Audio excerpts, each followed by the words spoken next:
Today on DC News Now, after a snowy weekend, the sun is out, but could there be more rain on the way? Hoping that you do well with those New Year's resolutions, there's an app out there offering free fitness courses and visits to the gym. We're stretching your dollar. It started out as a social media challenge, but dry January is becoming a lifestyle.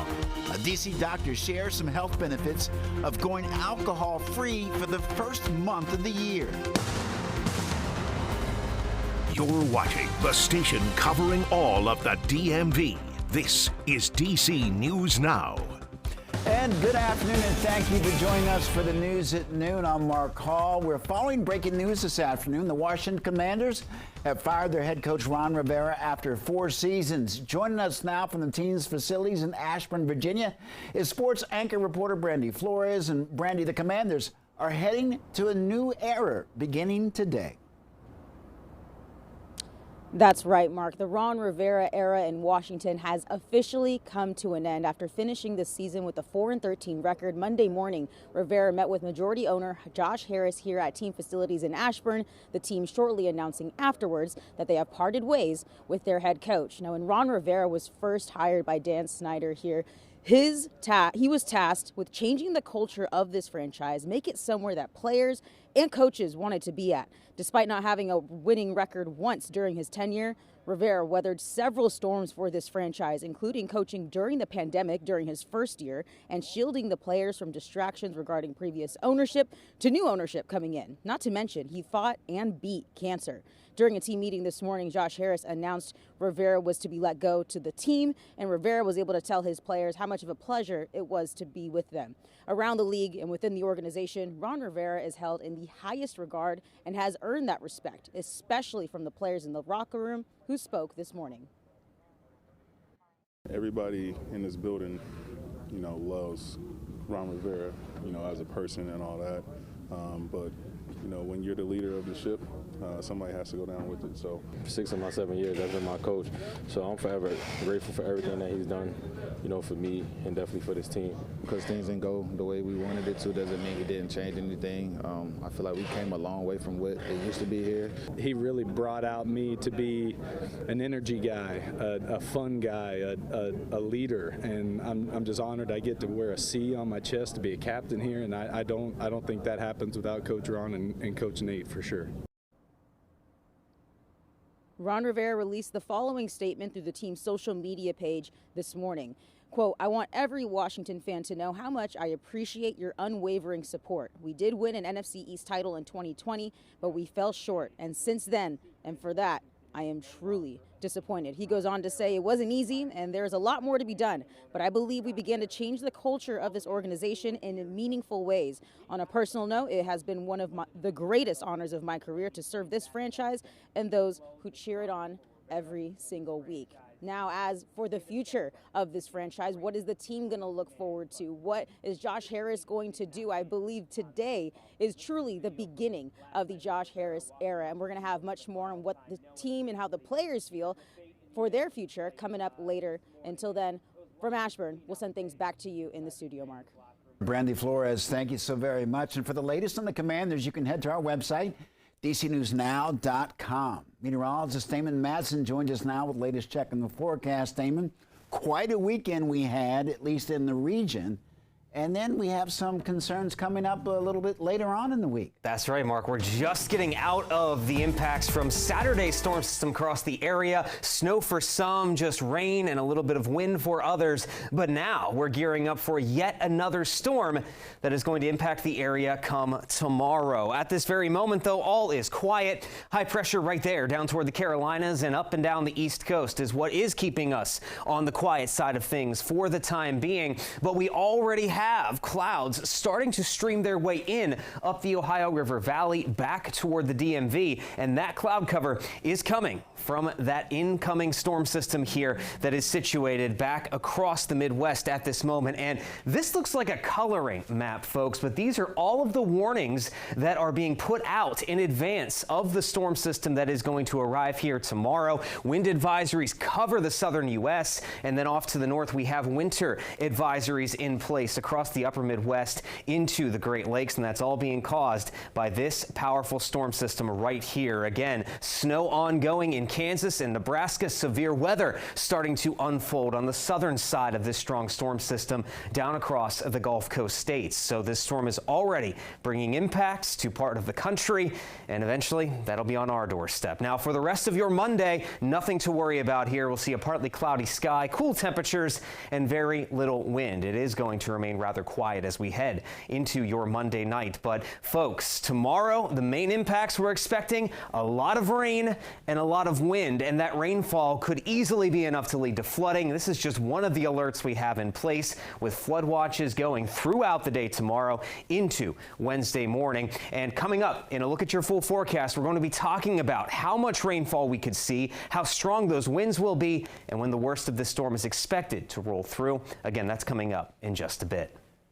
All right, Damon, thank you. 3 people were stabbed inside of a nightclub in D.C. early this morning. Police say that they flagged down a security guards on 9th Street Northwest. The victims told police that it happened in the bathroom.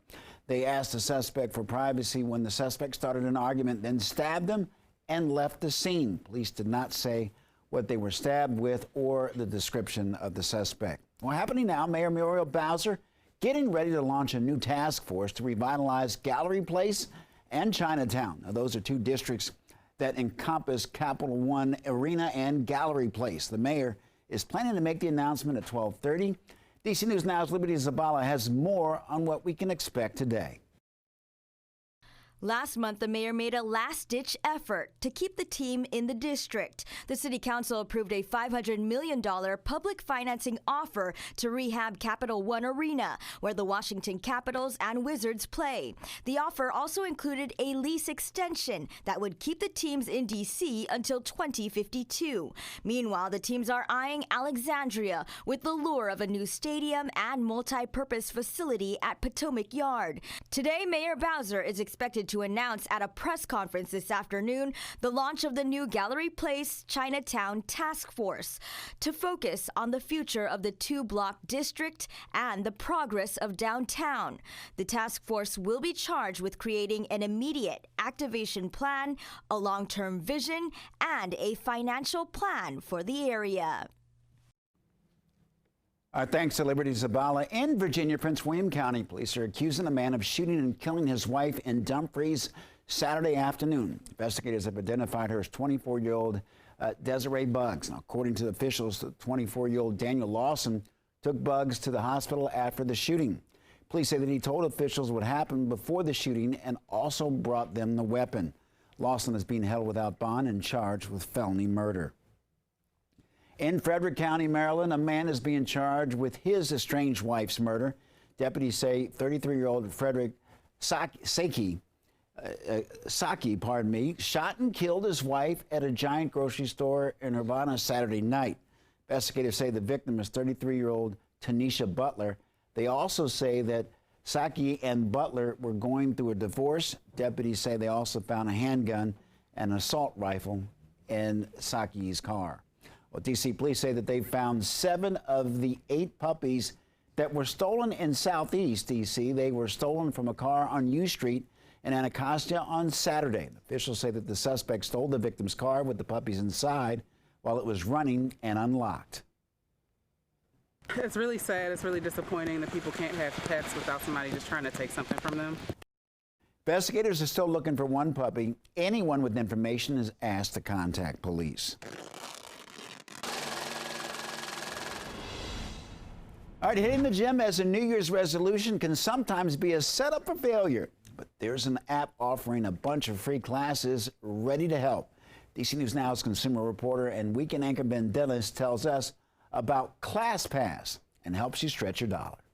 The app is called ClassPass, and for 30 days, it's going to allow you access to local gyms, fitness sessions, from boxing to Pilates, yoga, and as you'll see, dance courses as well. And again, for 1 month, utilize those credits you're given to stick to those resolutions.